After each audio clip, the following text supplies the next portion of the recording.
As 8-year-old Oliver lies dying in a hospital bed, his loyal golden retriever, Samson, refuses to leave his side. When doctors declare there's nothing more they can do, something extraordinary happens. Samson senses what others cannot. During a critical moment, the dog positions himself against Oliver's failing heart. Miraculously, the boy begins to recover, but as Oliver grows stronger, Samson mysteriously weakens. Oliver later reveals he was in a dark place until Samson found him and guided him back. Could this devoted companion have crossed the boundary between worlds, sacrificing his own life force to save his human? A heart-wrenching story that challenges science and faith, revealing the ultimate power of unconditional love. Night had fallen relentlessly over Mercy Haven Hospital. The shadows seemed to lengthen and deepen as the last glow of sunset disappeared beyond the horizon, leaving the sterile corridors awash in the cold, artificial light that did nothing to warm the despair hanging thick in the air. In room 703, 8-year-old Oliver Walsh fought silently against a fate that seemed inevitable. The sound of the heart monitor was intermittent, each beat weaker than the last, a mechanical metronome counting down moments that were becoming increasingly precious. The room itself was small but comfortable, painted in soothing blues that now seemed ironically cold in the darkness. Lily and Thomas Walsh, his parents, sat beside the bed, unable to hold back their tears. Their faces bore the unmistakable marks of sleepless nights and endless worry. Dark circles under reddened eyes, skin pale and drawn, shoulders slumped with the weight of impending grief. Lily's auburn hair was pulled back in a messy ponytail, and Thomas's usually neatly trimmed beard had grown unkempt. They had barely left Oliver's side in weeks. Oliver's pale figure, eyes closed and breathing labored, was a blow neither of them knew how to bear. His once vibrant face, always full of mischief and laughter, now seemed almost translucent, his cheeks hollow where they had once been round with childhood. His thick brown hair lay limp against the pillow, and the constellation of freckles across his nose stood out starkly against his pallor. The green dinosaur pajamas he insisted on wearing even in the hospital now hung loose on his diminished frame. Next to him, Samson, the loyal golden retriever, never left his side, lying at the edge of the bed. Unlike most hospitals, Mercy Haven had a special therapy animal program, and Dr. Hayes had made an exception for Samson, recognizing the profound bond between the boy and his dog. Samson was no ordinary pet. At 5 years old, he had been with Oliver since he was a puppy, growing alongside the boy and developing an almost supernatural connection with him. The dog kept his snout resting on the boy's hand, as if trying to protect him from something invisible. Samson's deep amber eyes, unusually intelligent and alert, moved constantly between Oliver and the door, as if expecting something or someone. His golden fur, normally gleaming with health, seemed duller now, as if he too were affected by the heaviness that pervaded the room. Hours earlier, Dr. Eleanor Hayes had entered the room with a grave expression, her white coat pristine, but her face betraying the emotional toll of her profession. She was the head of pediatric cardiology at Mercy Haven, known for her brilliance and compassion in equal measure. In her 25 years of medical practice, she had saved countless children, but there were always those cases that tested the limits of modern medicine. "I'm so sorry," she said, her voice breaking the silence, deep brown eyes reflecting the sorrow she felt having to deliver such news. "We've exhausted every treatment option. Oliver's heart is too weak. The congenital defect has progressed beyond what our current interventions can address." Those words seemed to rip the ground from under Lily and Thomas. They knew time was running out, had known since Oliver was diagnosed with hypoplastic left heart syndrome at birth. But hearing the final verdict was unbearable. The series of surgeries throughout his young life had given them hope, but each had taken its toll on his fragile body. How long does he have?" Thomas managed to ask, his voice barely above a whisper. He was a high school physics teacher, A man who believed in the rational explanation of the universe, now facing something that no equation could solve. Dr. Hayes hesitated, her gaze shifting momentarily to the child on the bed. It's difficult to say with certainty. Hours, perhaps a day. We can make him comfortable, but... She left the sentence unfinished, the implication hanging in the air like a physical presence. Lily, who had built her career as a children's book illustrator, drawing worlds of magic and wonder, now found herself in a nightmare from which there was no awakening. "Can we stay with him?" she asked, though it wasn't really a question. Nothing would move her from her son's side. "Of course," Dr. Hayes replied softly. "I'll have the nurses bring in some cots.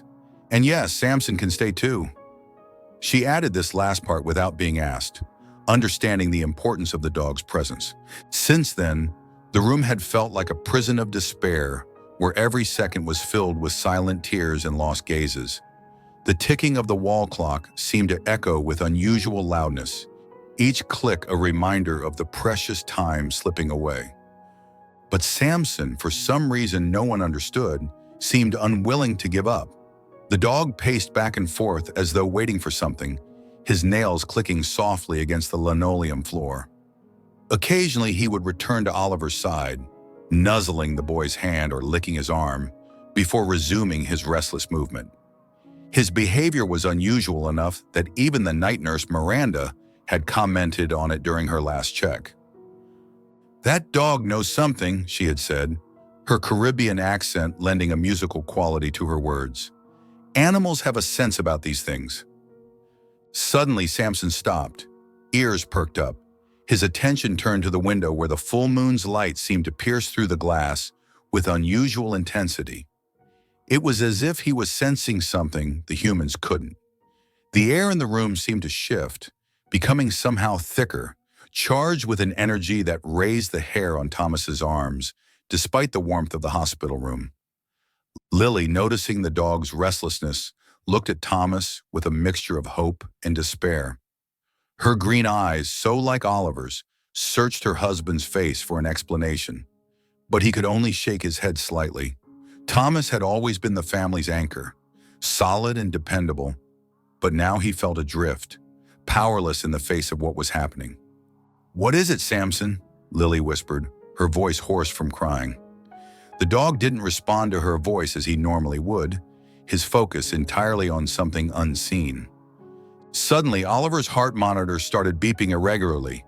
The sound was a loud, shrill alarm that made Lily scream, "Doctor, please come quickly!"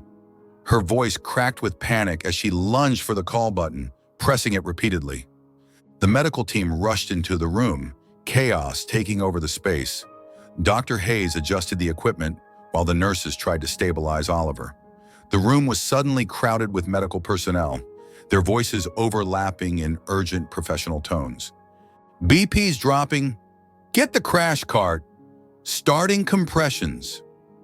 Amid the confusion, Samson leaped onto the bed, pressing his body against Oliver's. The movement was so unexpected and forceful that it momentarily stunned the medical team. "Get that dog out of here," Dr. Hayes ordered, visibly annoyed, her focus entirely on saving her patient. "No!" Lily begged, her hands trembling as she reached for Samson.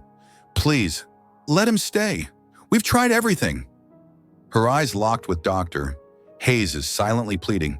"Please," she repeated softer this time. The doctor hesitated but allowed it, perhaps recognizing that these might be Oliver's final moments and unwilling to cause additional distress.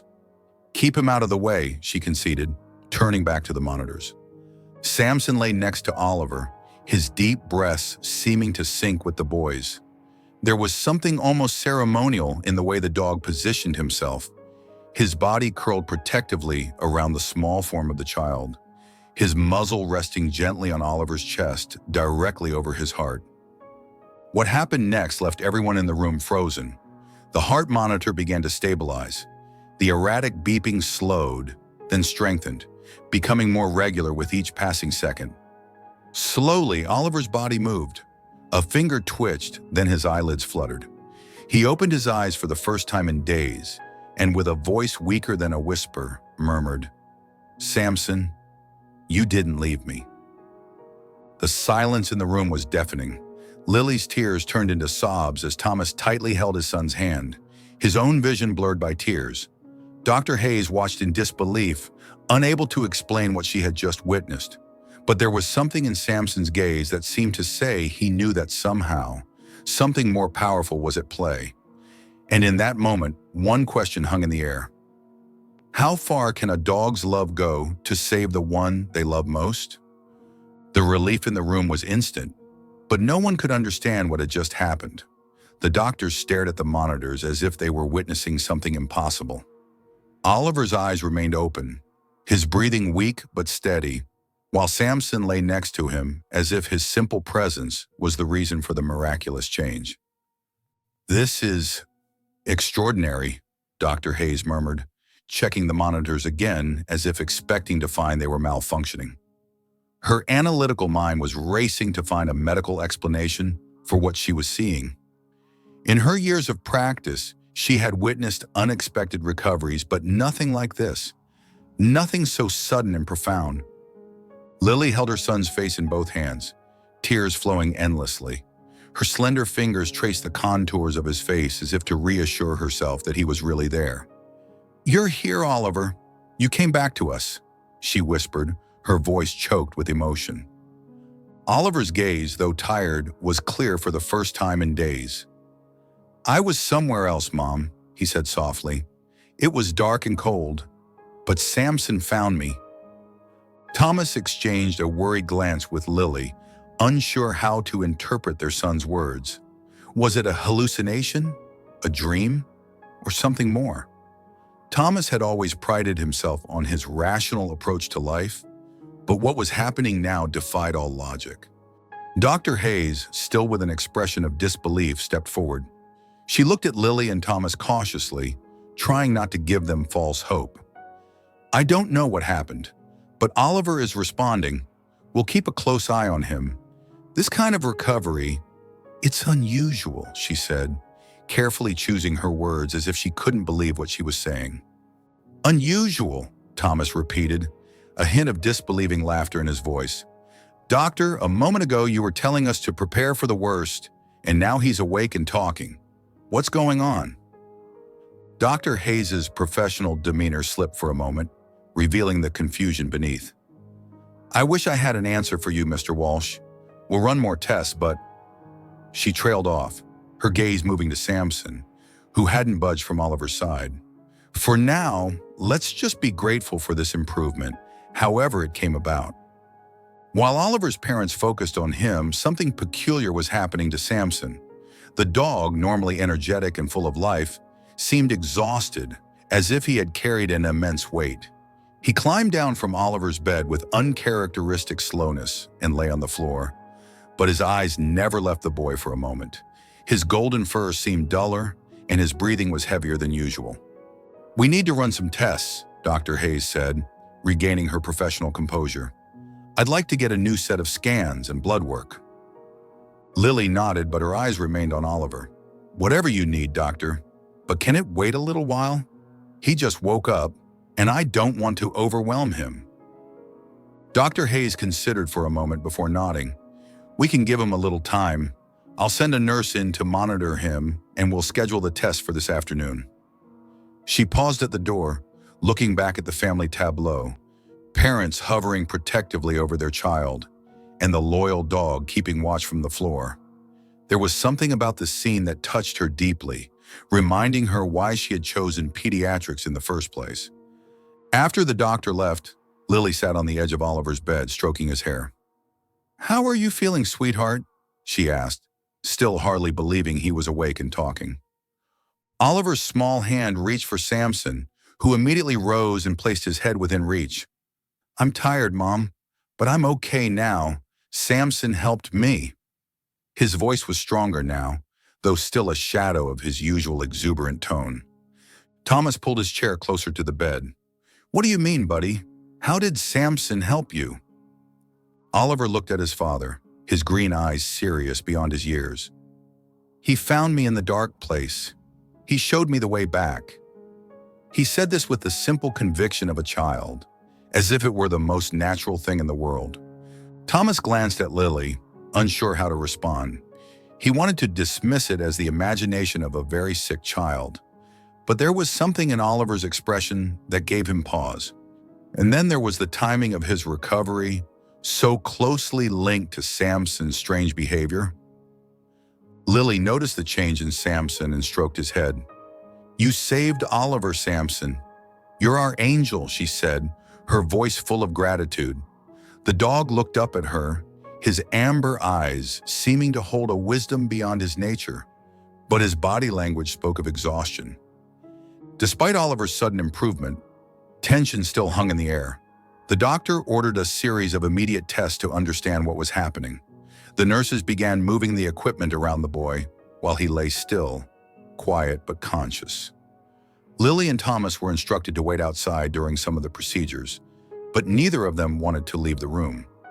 Something inside them told them Oliver needed them more than ever, and also Samson. "I know it's not standard protocol," Thomas argued with one of the technicians, "but given the circumstances, I think exceptions can be made." His tone was polite but firm, the voice he used when dealing with difficult administrators at his school. The technician, a young man named Jason, looked uncertain. "I'll have to check with Dr. Hayes, sir. It's just that with all this equipment—" "We'll stay out of the way," Lily promised. "And Samson is trained. He won't interfere." This wasn't entirely true. Samson had basic obedience training, but wasn't a certified therapy dog. Still, Lily knew that separating him from Oliver right now would be a mistake. Eventually, a compromise was reached.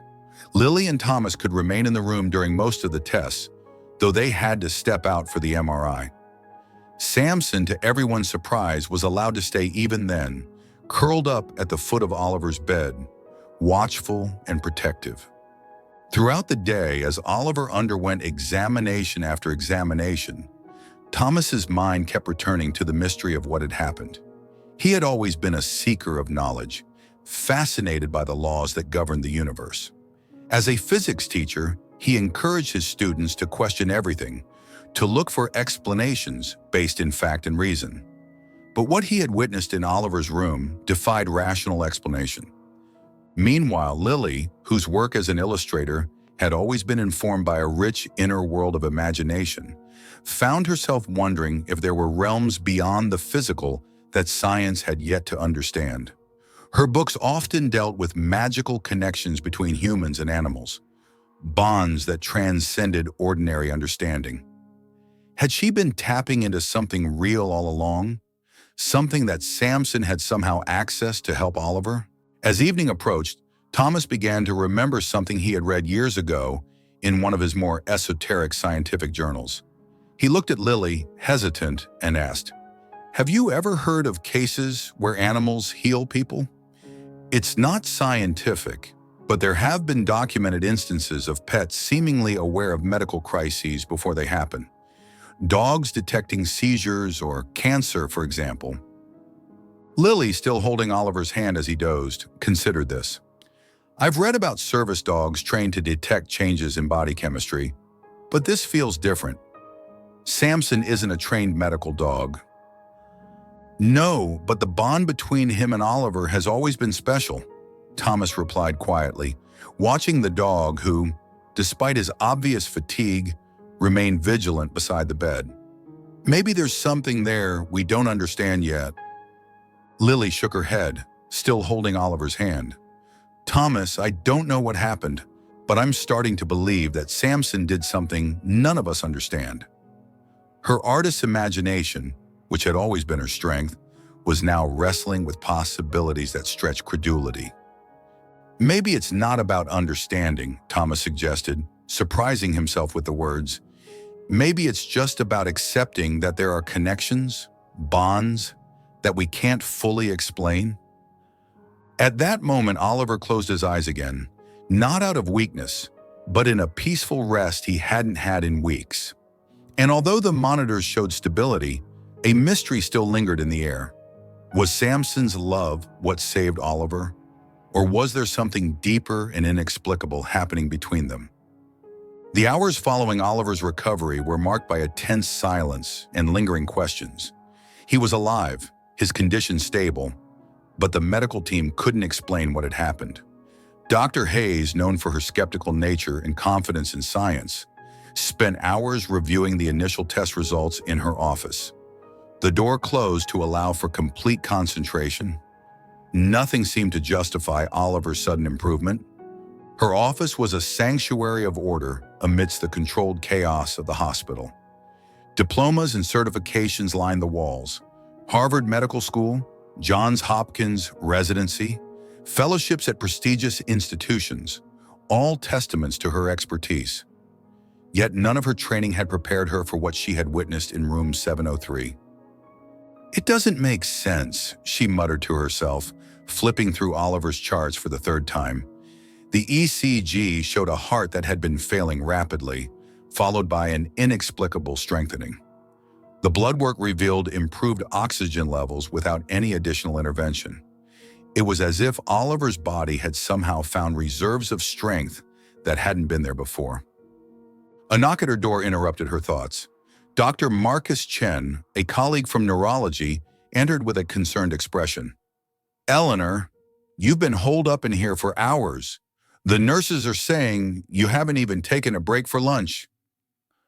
Dr. Hayes gestured to the files spread across her desk. "I can't make sense of it, Marcus. The Walsh boy was dying, actually dying. Multiple organ systems were shutting down, and then suddenly..." She shook her head, unable to find the words to describe what had happened. Dr. Chen sat down across from her, his expression thoughtful. "I heard about it. The nurses are already calling it the miracle in 703. Some are saying it was the dog." "The dog," Dr. Hayes repeated, unable to keep the skepticism from her voice, despite what she had seen. "Marcus, I'm a scientist. We both are. There has to be a medical explanation." "Does there?" he challenged gently. "We see extraordinary things in medicine all the time. Patients who recover when they shouldn't. Conditions that resolve without intervention. Maybe sometimes we have to accept that we don't have all the answers." Dr. Hayes sighed, rubbing her temples. "That's not good enough. The parents deserve an explanation. I need to give them something concrete, not mystical nonsense about healing dogs." "Would it be so terrible?" Dr. Chen asked, rising to leave. "Sometimes hope and love are the best medicines we have. Maybe that's all the explanation they need." As the door closed behind him, Dr. Hayes turned back to her files, determined to find a rational explanation. But deep down, a part of her wondered if Marcus might be right. Meanwhile, in room 703, Oliver remained watchful, though his energy was visibly fading. Something about the dog's behavior was intriguing, as if he had sacrificed part of himself to save the boy. Thomas couldn't take his eyes off Samson. He remembered a story his grandmother had told him when he was little, about dogs who, in times of extreme need, could share their life force with the humans they loved. It was an ancient belief without scientific basis from the old country, Estonia, where his grandmother had been born. But the image of Samson beside Oliver brought the memory rushing back. Those childhood stories had always fascinated Thomas, even as he pursued his education in physics and came to understand the world through equations and natural laws. His grandmother, with her lined face and thick accent, had been a wellspring of old-world wisdom, much of which defied the rational understanding he would later embrace. "Animals see what we cannot," she would say. "They walk between worlds." He hesitated before sharing it with Lily, but seeing the distant look in his wife's eyes, he decided to take the risk. "Lily, doesn't Samson seem strange to you? He looks tired, not like a dog who's been running all day, but something deeper." Thomas's voice was low, mindful of Oliver, who appeared to be sleeping. Lily, still holding Oliver's hand, looked at her husband. Her auburn hair, usually vibrant, seemed dull in the fluorescent hospital lighting, but her eyes were alert. "He is different, yes, but I can't help thinking he feels what Oliver feels, like they're connected in some way." She paused, considering her next words carefully. Thomas, you're going to think I'm crazy, but when I look at Samson now, it's almost like he's dimmer somehow, like his life force is reduced. Thomas was surprised by her choice of words, so similar to his own thoughts. My grandmother used to tell stories, he began hesitantly, old folk tales from Estonia about guardian animals who could share their life force with humans in danger. I always thought they were just stories, but seeing Samson now... Before Lily could respond, Oliver opened his eyes again. This time, he was more alert, and his lips formed a faint smile as he looked at Samson. "He was with me the whole time, Mom," Oliver murmured. His voice was almost a whisper, but it carried a strength that made Lily and Thomas exchange surprised glances. "What do you mean, honey?" Lily asked, leaning in closer to her son. Her heart raced with a mixture of hope and fear. Hope that Oliver was truly recovering, fear at what his words might imply. "When it was dark, when I felt like I was alone, he was there.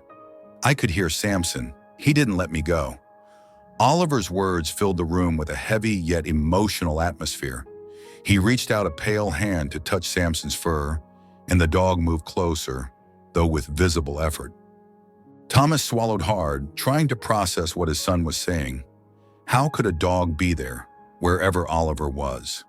He looked at Samson again, who now seemed to be sleeping deeply on the floor next to the bed, but with his ears slightly raised as if still alert. "What was it like, this dark place?" Thomas asked, curiosity overcoming his skepticism. Oliver frowned slightly, trying to find the words. "It was like being underwater, but not wet. Everything was far away. I could hear you and Mom sometimes, but you sounded like you were in another room. I was scared." His small face clouded with the memory. "But then Samson was there. He wasn't scared at all.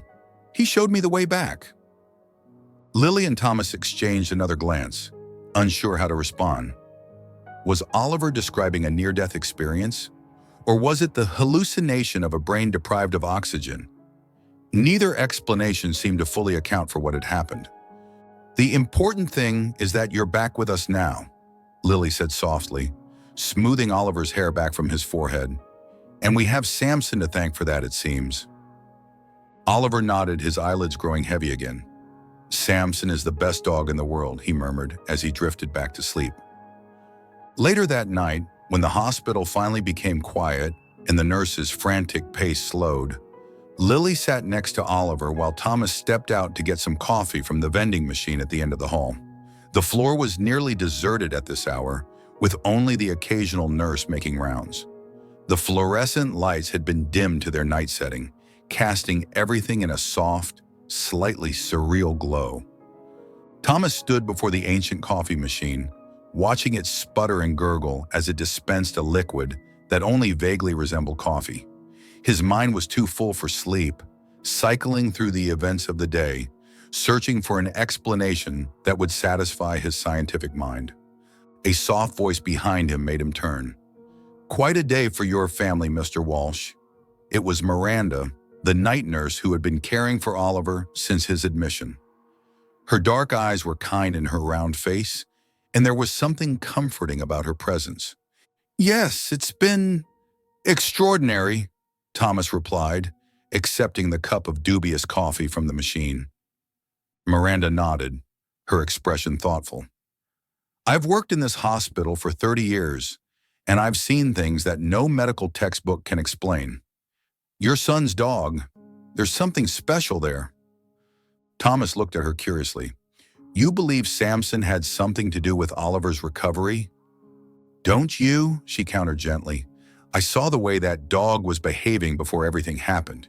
He knew something was coming." She touched Thomas's arm lightly. "Where I come from, we believe animals can see spirits. They walk in two worlds." The words sent a chill down Thomas's spine, echoing as they did his grandmother's old tales. "I'm a physics teacher," he said, almost apologetically. "I deal in facts, in things that can be proven." Miranda smiled, unperturbed. "Science is a wonderful thing, Mr. Walsh. It's given us medicines and machines that save lives every day. But it doesn't have all the answers. Not yet, anyway." She patted his arm again. "Get some rest. Your family needs you strong." As she walked away to continue her rounds, Thomas stood there for a long moment, the cooling coffee forgotten in his hand. Despite his rational mind, he couldn't shake the feeling that there was more happening than he could understand, and that both Miranda and his grandmother, from their different worlds and experiences, might have insights that all his scientific training couldn't provide. When he returned to the room, he found Lily still awake, watching Oliver sleep. The boy's color was better, his breathing even and deep. Samson remained on the floor, though he lifted his head briefly when Thomas entered, acknowledgement in his tired eyes. "He seems peaceful," Thomas observed quietly, handing Lily one of the coffee cups. She nodded, accepting the drink with a grateful smile. "It was while you were gone that he said something that made my heart stop for a moment." Thomas sat down beside her, tension returning to his shoulders. "What did he say?" "He said, 'Mom, when I was in that dark place, I heard a voice. It was like Samson was calling me, but not just him. I felt like someone wanted me to stay, like it was important that I didn't leave.'" Lily's voice trembled slightly as she recounted her son's words. Thomas felt a chill run down his body despite the warmth of the hospital room. "What do you think he meant?" Lily, feeling a chill run down her body, couldn't respond right away. She could only think about the frightening yet comforting idea that there was something beyond what the eyes could see. Something or someone had worked through Samson to bring Oliver back. As she held her son's hand, watching him sleep again, one question echoed in her mind. What else did Samson know that they didn't? The following morning, the hospital room was enveloped in an eerie calm. Oliver was still fast asleep, but his breathing was peaceful, something Lily hadn't seen in weeks. His small chest rose and fell with a regularity that brought tears to her eyes every time she watched it. The color had returned to his face, and even in sleep he seemed more present than he had been in days. Thomas sat in the chair beside him, his gaze fixed on Samson. The dog remained lying in the same spot, his head heavy on the floor. It was as if all the energy he had was focused solely on being there, a silent guardian fulfilling a duty only he understood. His golden coat, usually so lustrous, seemed duller, almost gray in places where before there had been only warm honey tones. The room itself felt different somehow. The morning sun filtered through the partially drawn blinds, creating patterns of light and shadow on the linoleum floor. The medical equipment, which had seemed so omnipresent and intimidating before, now hummed quietly in the background, no longer the central focus of their attention. Lily noticed this as well and whispered, "Thomas, have you noticed how he hasn't left Oliver's side for even a second? He hasn't eaten anything since yesterday." Her voice carried the weight of her concern, not just for her son now, but for the faithful companion who seemed to be fading before their eyes. Thomas nodded, but there was something else that troubled him. When he finally gathered the courage, he moved closer to Samson and gently ran his hand through the dog's golden fur. The dog didn't react immediately. He just lifted his tired eyes and let out a deep sigh. There was a sadness in them, mixed with something Thomas couldn't quite describe. It was almost as if Samson understood something that humans couldn't comprehend. "Maybe he knows more than we realize," Thomas murmured, almost to himself. The thought both comforted and disturbed him. If Samson possessed some knowledge or ability beyond normal understanding, what did that mean for the nature of reality as Thomas had always perceived it? Lily came to kneel beside him, placing her hand on Samson's back.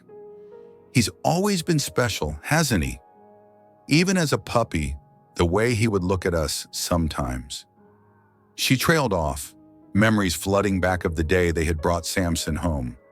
A fluffy, golden ball of energy who had headed straight for Oliver's room as if he already knew where he belonged.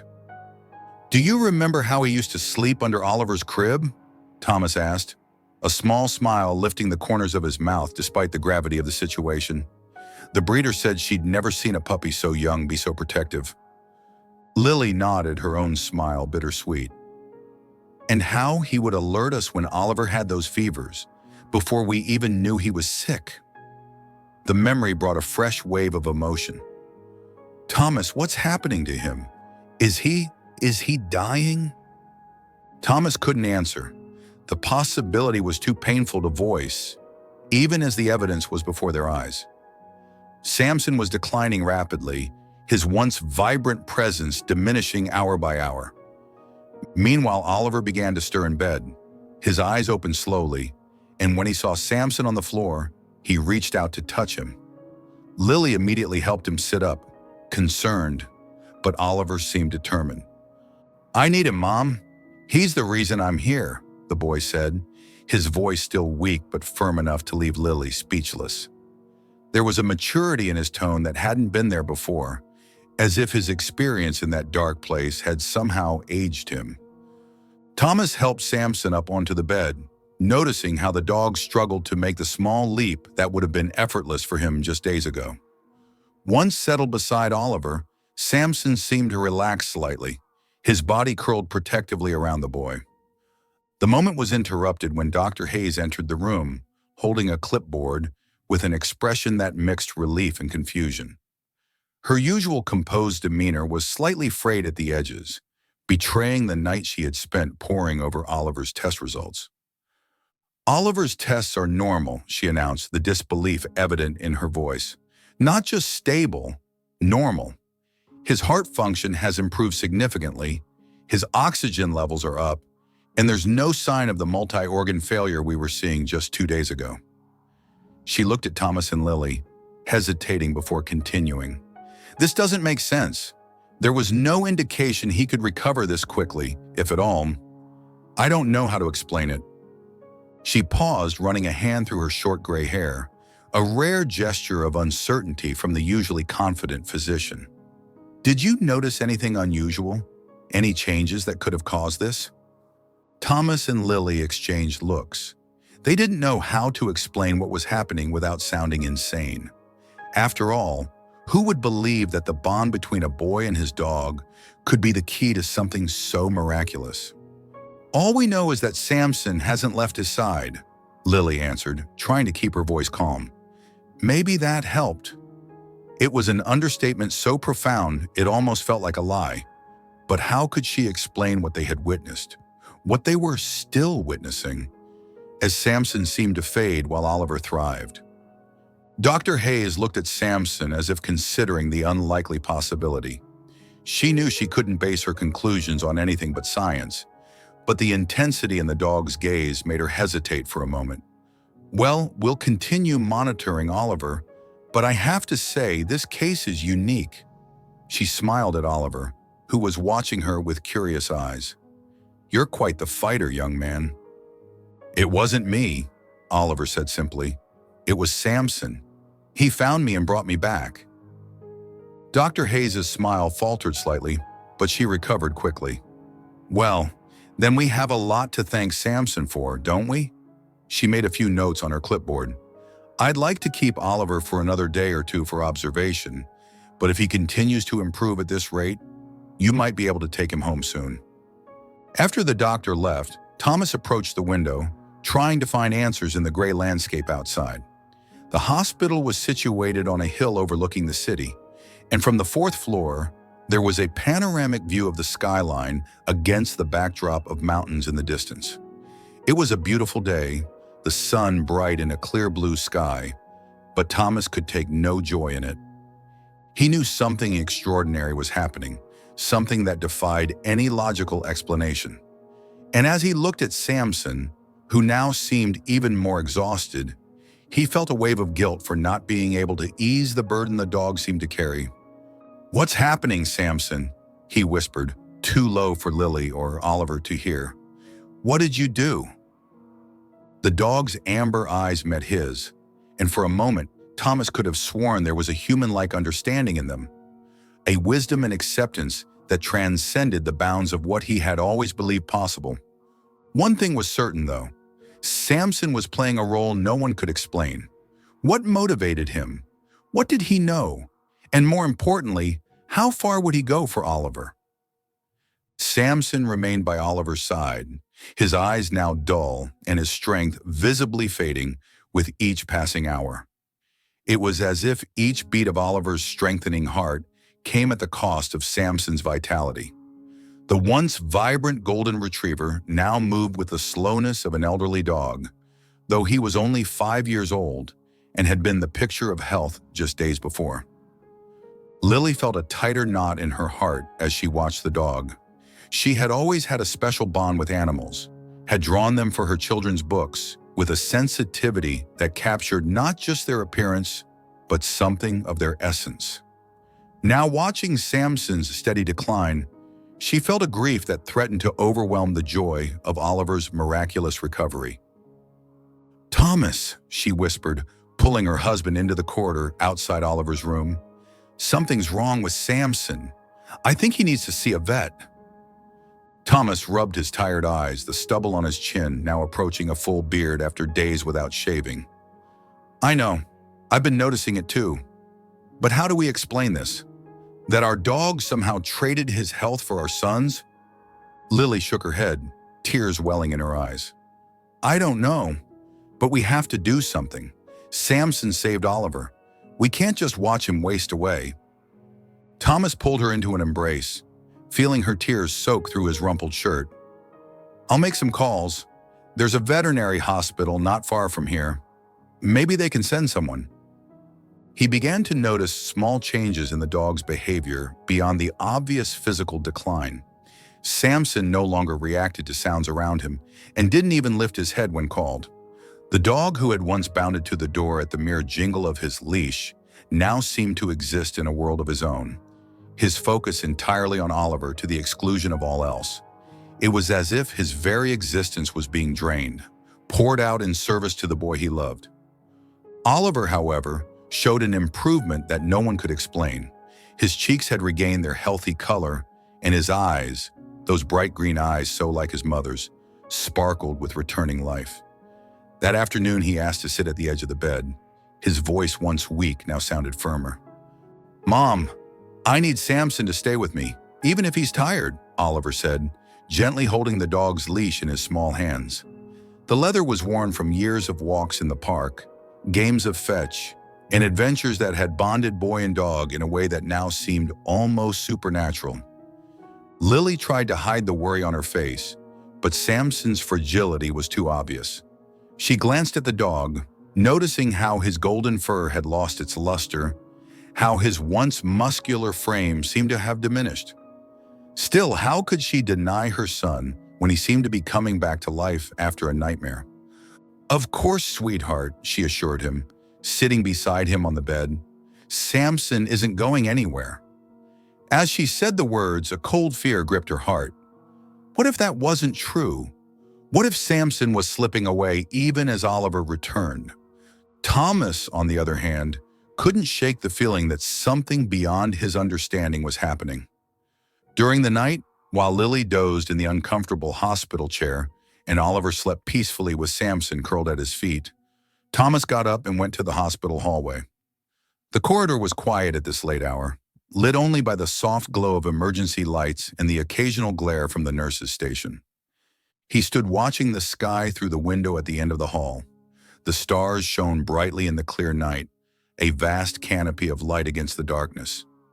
In his years as a physics teacher, Thomas had explained the life cycles of stars to countless students, how they formed, burned, and eventually died, their matter scattered to form new stars in an endless cosmic dance.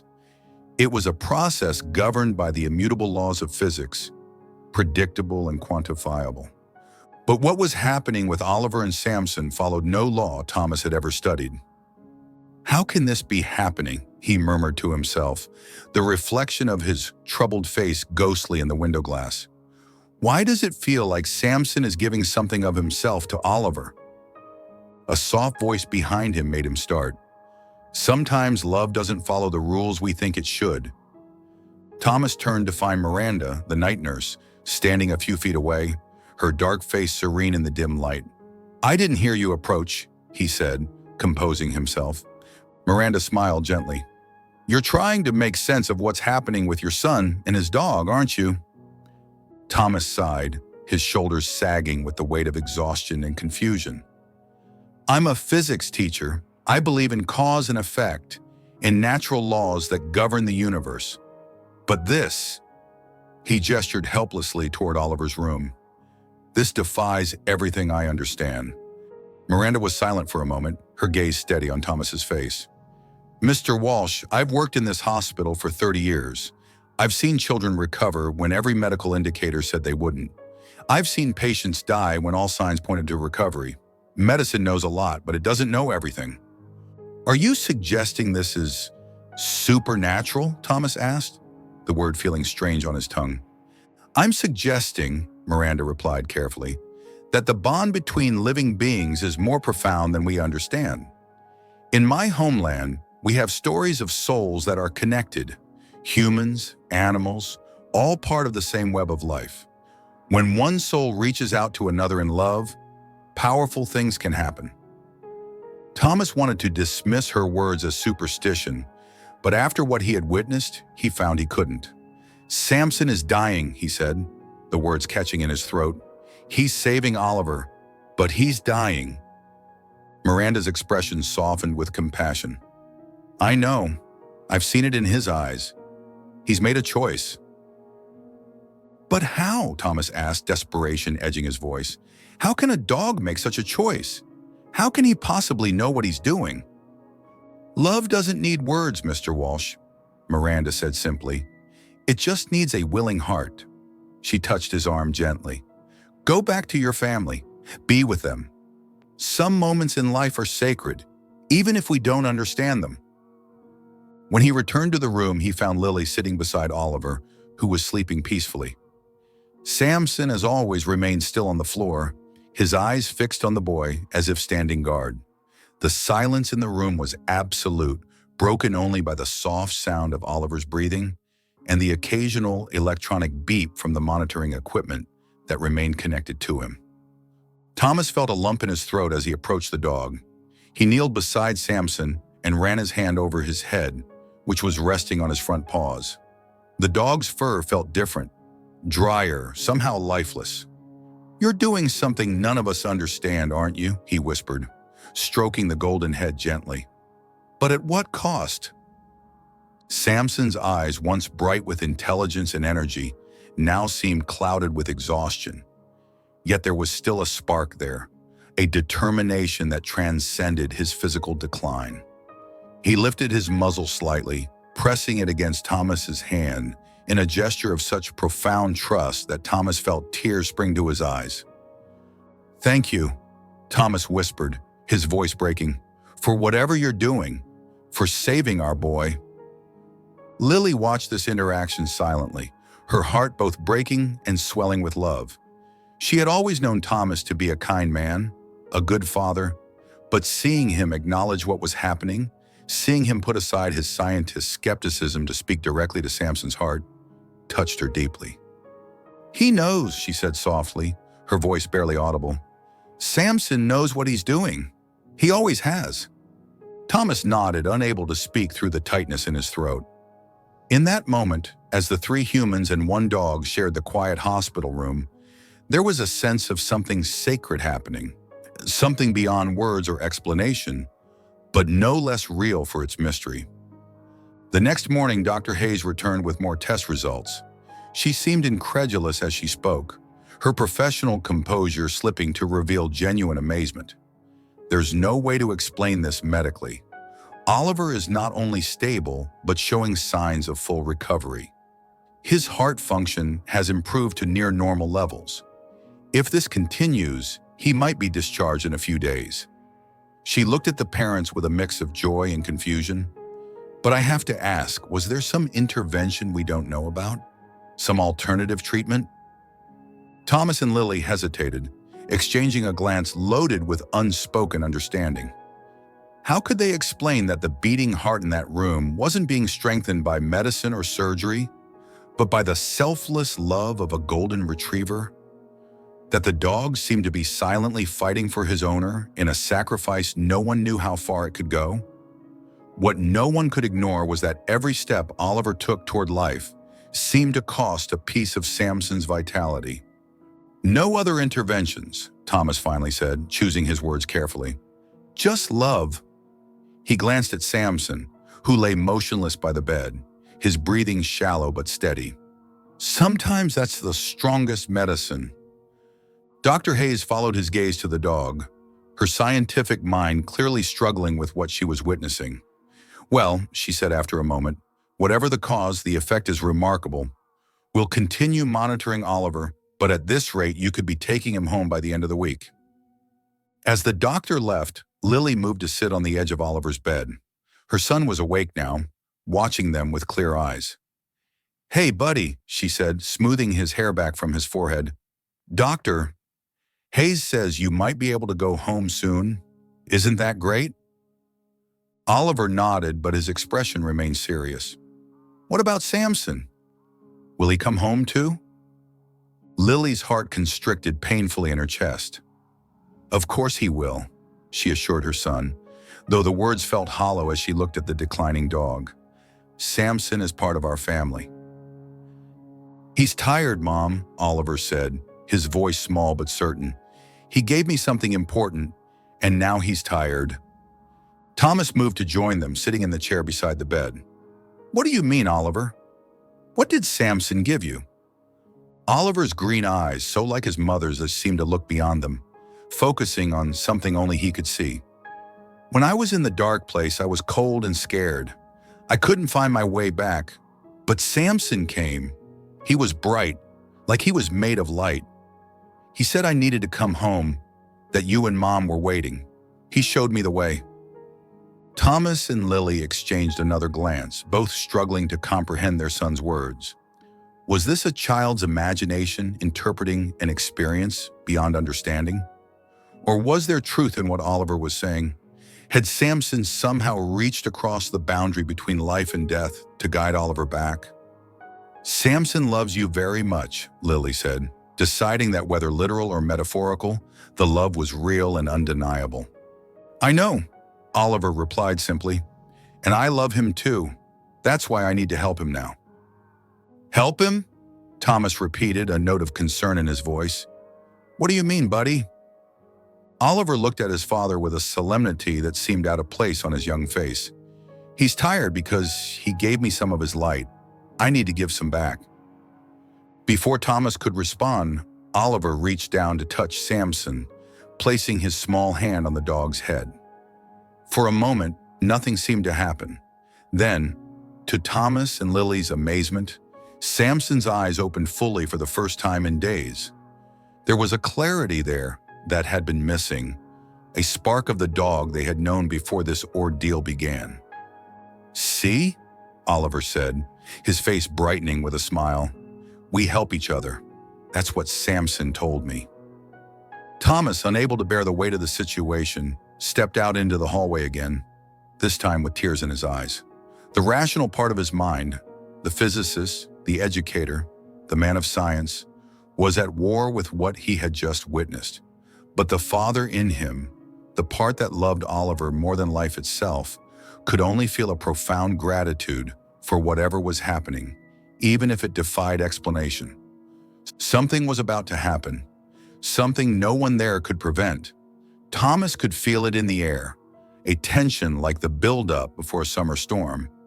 Whether it would bring healing or heartbreak, he couldn't say. But as he stood in the sterile hospital corridor, he found himself doing something he hadn't done in years. He prayed not to any specific deity, but to whatever force in the universe might be listening, to whatever had allowed Samson to reach across the void and bring Oliver back from the brink of death.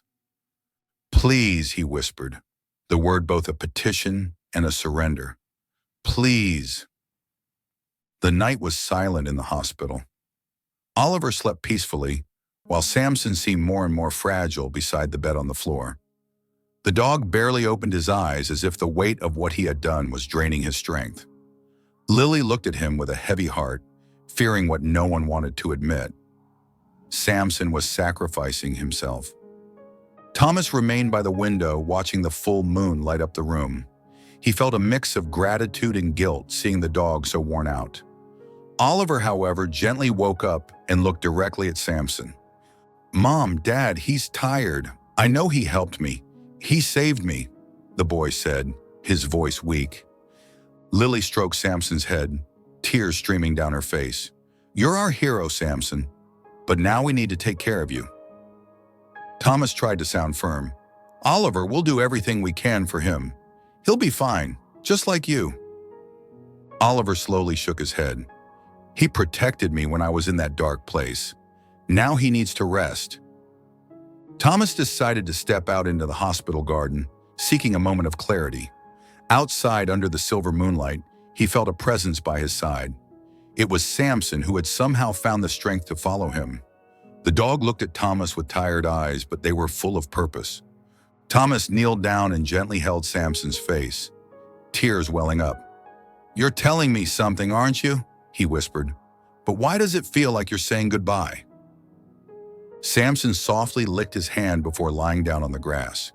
Even exhausted, his expression was one of serenity.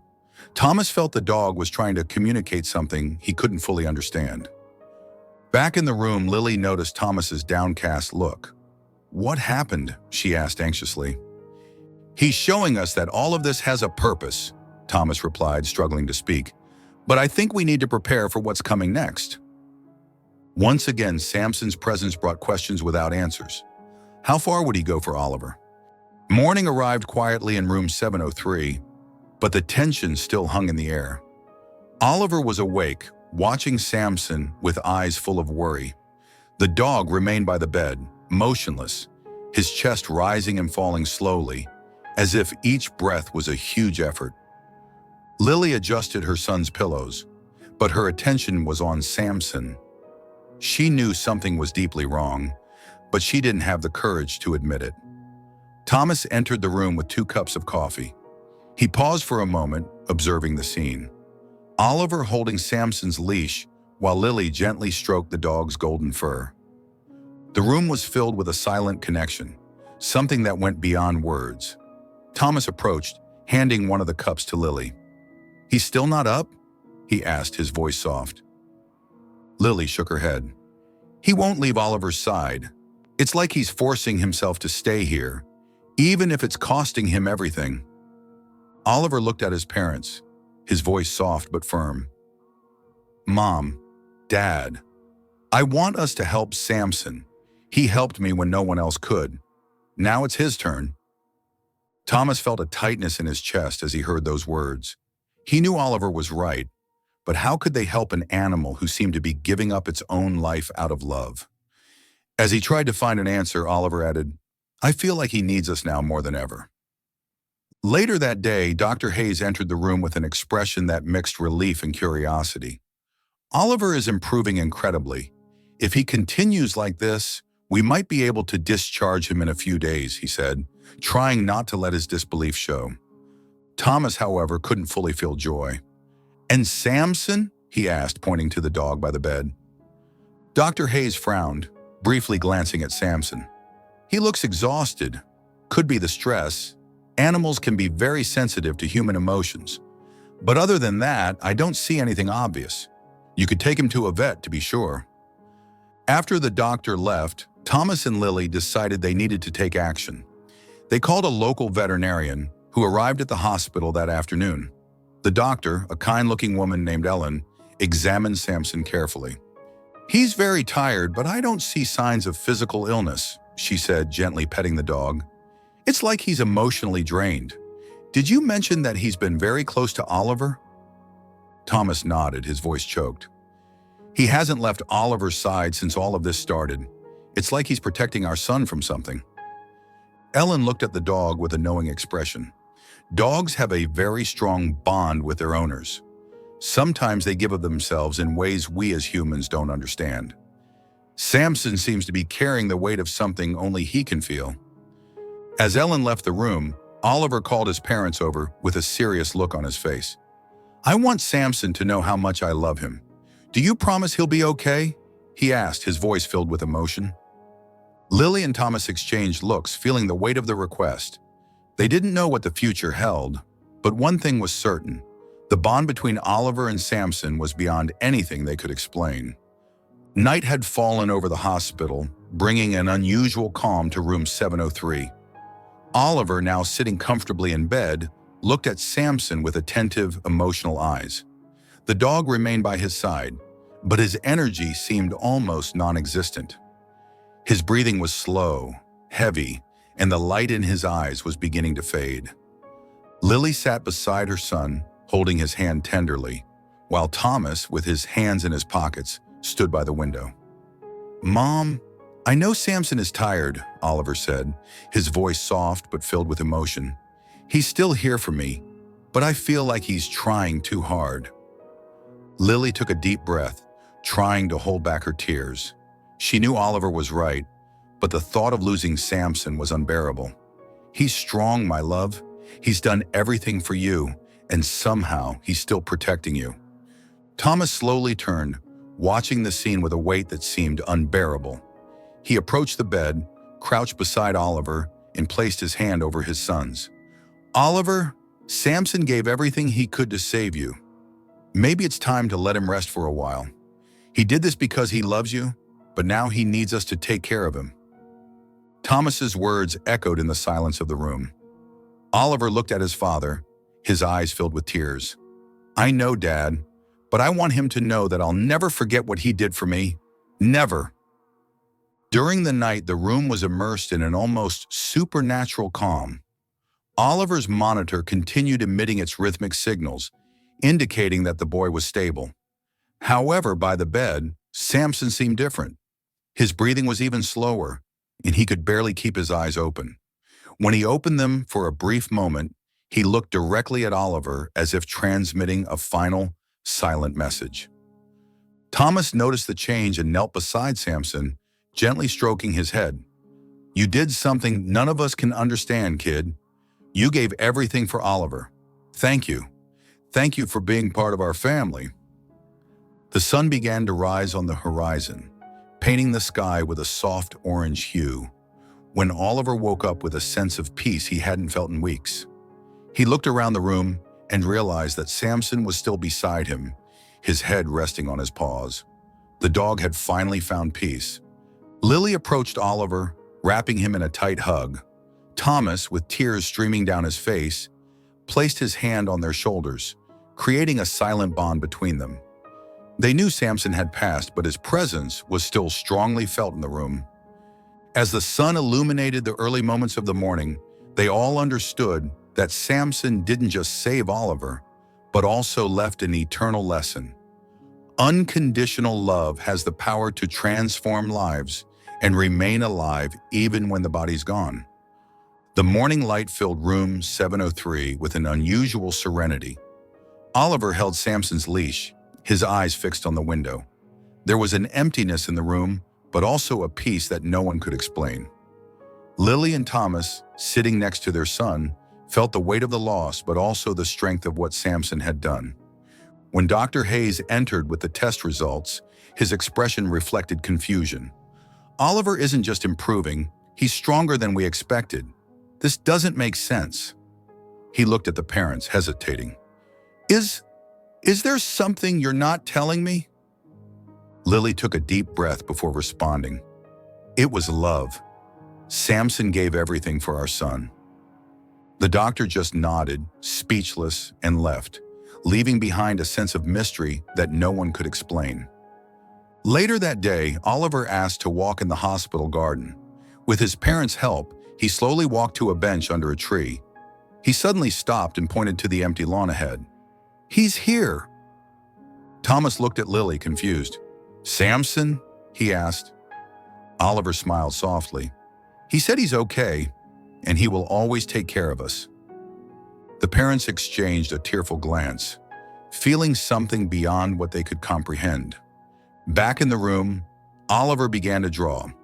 The result left Lily speechless. A portrait of Samson next to a bright light, as if he were protecting the family. "He wants us to know he's happy," Oliver explained.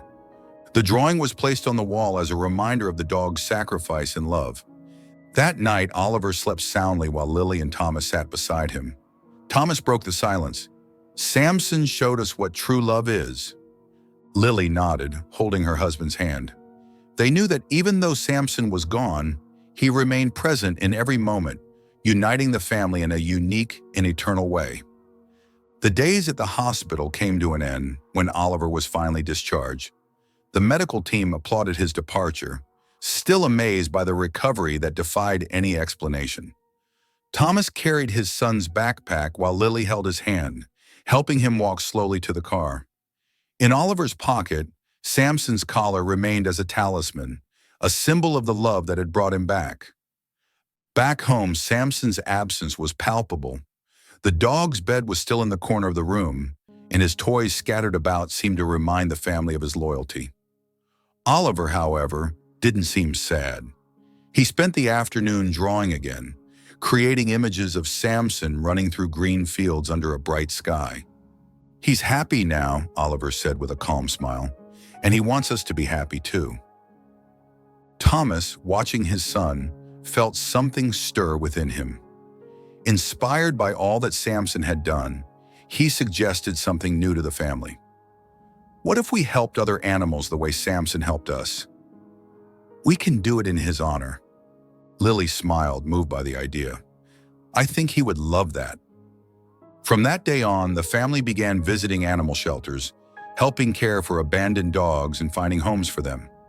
Oliver, still in recovery, became enthusiastically involved, always sharing Samson's story with anyone who would listen. Every act of kindness seemed to strengthen the invisible bond they still felt with the dog.